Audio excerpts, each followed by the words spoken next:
Netanyahu's assault on Iran has brought the Greater Israel Plan to its final phase. Israel has already neutralized the threats from Syria and Hezbollah, and now it is working to dismantle Tehran's power.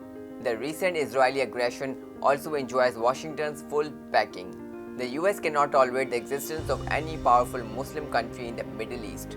Although there is no direct confrontation between most Middle Eastern Muslim countries and the US, the fight is essentially between Palestinians and Israelis. In the past, the conflict spread to Egypt, Libya, Lebanon, and Syria. But things were resolved as Libya, a regime change wiped the issue out. Lebanon, a puppet government was installed and the strength of the biggest resistance movement was crushed. Egypt has long abandoned resistance and fallen in line.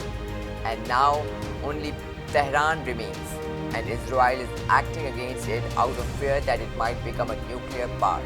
But what threats does Iran's atomic bomb pose to the US, which is 10,163 kilometers away? In reality, Tel Aviv is just 1911 kilometers from Tehran. This narrative mirrors the Iraq scenario where the US, under the pretext of weapons of mass destruction, invaded Iraq with allied forces. No weapon of mass destruction were found, but Saddam's regime was toppled. That was the actual plan, because in the future, Iraq could have become a serious threat to Tel Aviv, and Washington wants Tel Aviv safe and stress-free. It is also possible that this US policy may not even have full congressional support, but due to the Netanyahu's lobbying power, Washington is left with no choice. It ends up fighting Tel Aviv's wars and spending its own resources. After flattening Gaza, Netanyahu is now wrestling with Iran.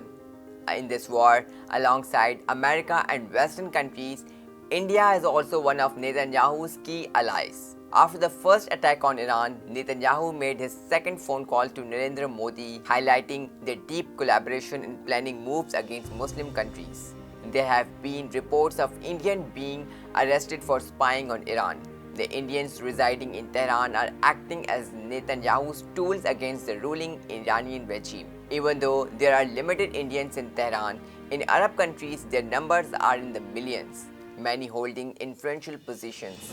Although they are technically employed in private institutions, they manage to gain access to sensitive state institutions, and they use this access to serve Indian interests and harm Muslim nations.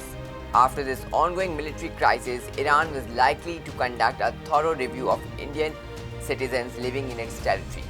However, Arab nations must start monitoring Indian nationals residing in their countries before they suffer any strategic losses. The ongoing Iran-Israel war is clearly shaping new global alignments. On one side, there is Israel backed by the US, other Western nations, and India. On the other hand, it's not yet clear who stands with Iran. If the OIC member countries continue to delay decisive actions, time will slip away and Tehran could suffer irreparable damage. But after that, the turn of other OIC countries will come. If Gaza's war has now reached Iran's doorstep, then it is also knocking at the doors of other Muslim nations. The decision now rests with the rulers and military leadership of those countries. What will they do? Will they act, or will they just watch?